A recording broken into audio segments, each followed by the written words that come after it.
2005년 8월 22일 홍명보 당시 대한축구협회 이사는 파주 국가대표 트레이닝 센터에서 시작된 KFA 2급 지도자 강습회에 참가했습니다. 홍명보는 지도자 자격증이 없는 상태였는데요. 지도자를 할 생각이었다면 상급 지도자 자격증부터 따야 했습니다. 상급 지도자 자격증을 따면 유소년이나 초등학교 축구교실에서 지도자 생활을 할 수 있었습니다. 2급 지도자 자격증을 따려면 상급을 따고 2년이 지나야 했습니다. 하지만 홍명보에겐 예외 조항이 적용됐습니다. 협회는 국가대표팀에서 A매치 20경기 이상을 소화하거나 K리그 100경기 이상 출전한 경력자들에 한해서는 상급 지도자 자격증 없이 바로 2급 지도자 자격증을 딸 수 있게 했습니다.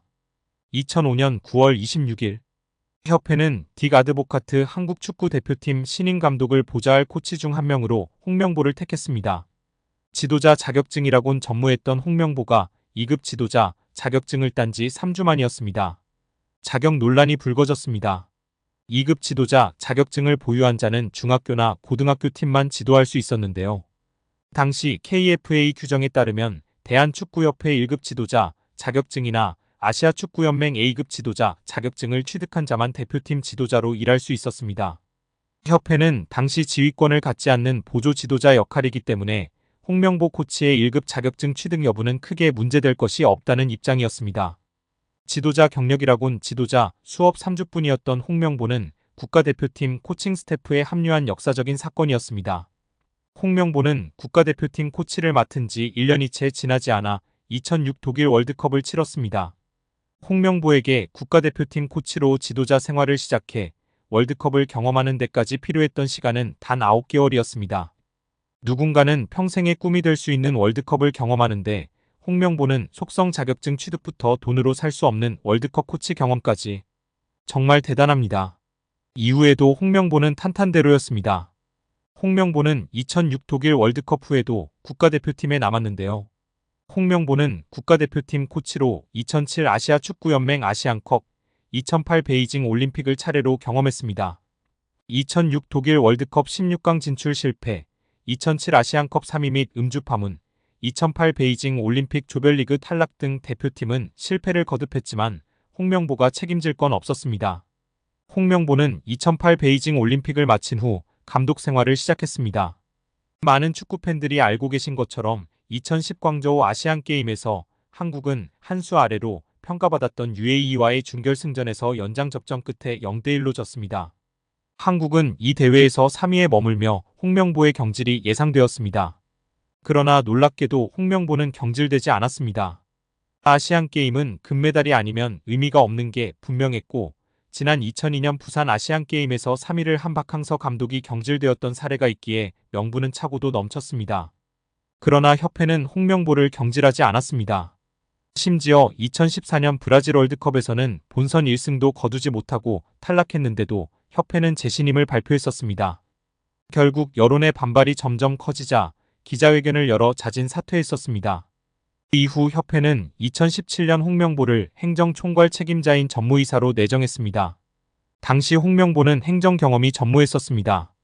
이렇게 협회와 홍명보는 아주 끈끈한 관계였으며 증명 없이도 임기를 보장받았었고 낙하산으로만 채용되었던 홍명보였습니다. 유인촌 장관은 홍명보 국가대표 축구팀 감독 선임 논란과 관련해서 만약 불공정한 방법으로 임명됐다면 다시 공정한 절차를 발기하는 게 옳다며 그렇게 해야 국민, 팬들이 납득을 하고 홍명보 감독도 훨씬 더 떳떳할 것이라고 했습니다. 대한축구협회 회장 임기는 4년인데 한 번 연임이 가능합니다. 다만 소수공정위 심의를 통과하면 임기를 연장할 수 있는데 정몽규 회장은 2021년 1월 이 과정을 통해 3선에 성공한 것입니다. 4년짜리를 3번이나 했으면 이제 그만해야겠지요. 자격 없는 홍명보도 내려와야지요. 절차가 잘못되었음을 인정해놓고선 무슨 성적 부진으로 경실을 운운합니까? 참 대단대합니다. 정말 딴 세상 사람들인 것 같습니다. 절차상 위법이 있다면 법적인 절차로 결정이 번복될 수도 있다. 법조계는 홍 감독 선임 과정의 절차상의 하자가 축구협회 결정에 번복을 가져올 수 있다고 짚으며 화제입니다.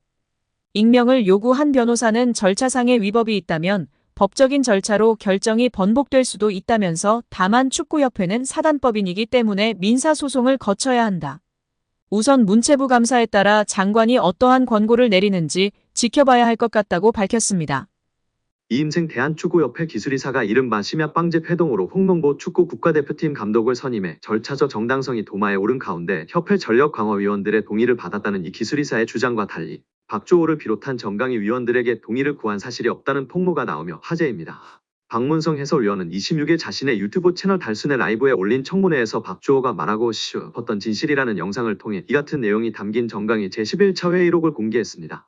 지난 6월 30일 비대면으로 열린 11차 회의 임시회의에는 박 전 위원을 포함한 정강위원 5명이 참석했습니다.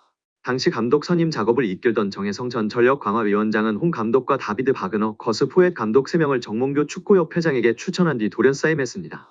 이어 이 기술이사가 감독 선임 과정을 이어받아 이날 회의를 진행했습니다.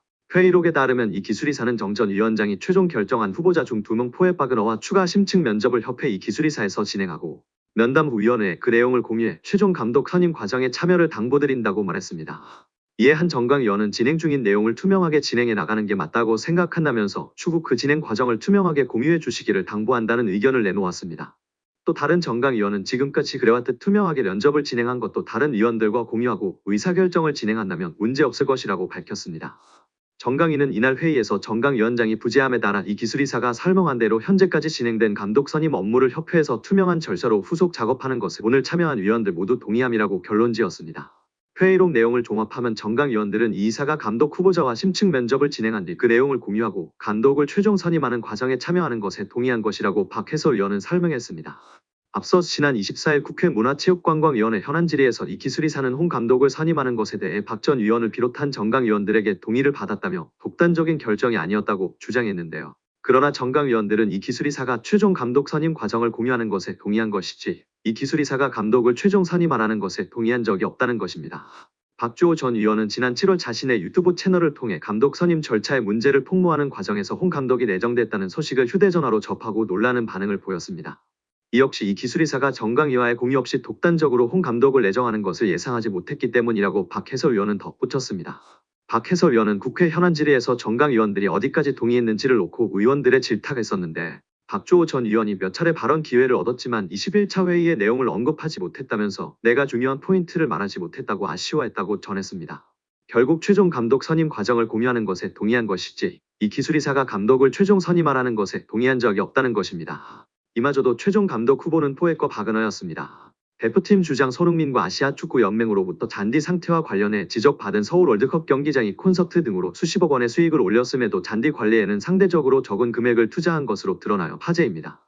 25일 유시스 등에 따르면 더불어민주당 위성곤 의원은 서울시설공단으로부터 제출받은 자료를 공개했는데요. 해당 자료에는 공단이 올해 들어 8월 말까지 서울 월드컵 경기장 단디 관리에 총 2억 5,327만 원을 지출했다는 내용이 담겼습니다. 구체적으로 새로 심을 잔디 1억 9,346만 원, 잔디 보호용 인조매트 1,994만 원, 농약비료 5,140만 원, 잔디 파종을 위한 오버시딩기 1,962만 원, 잔디 폐기물 처리 용역에 886만 원이 들어갔다고 밝혔습니다. 축구 경기와 연예인 콘서트 대관, 주차요금 등으로는 올해에만 82억 550만 원을 벌어들인 것으로 파악됐습니다.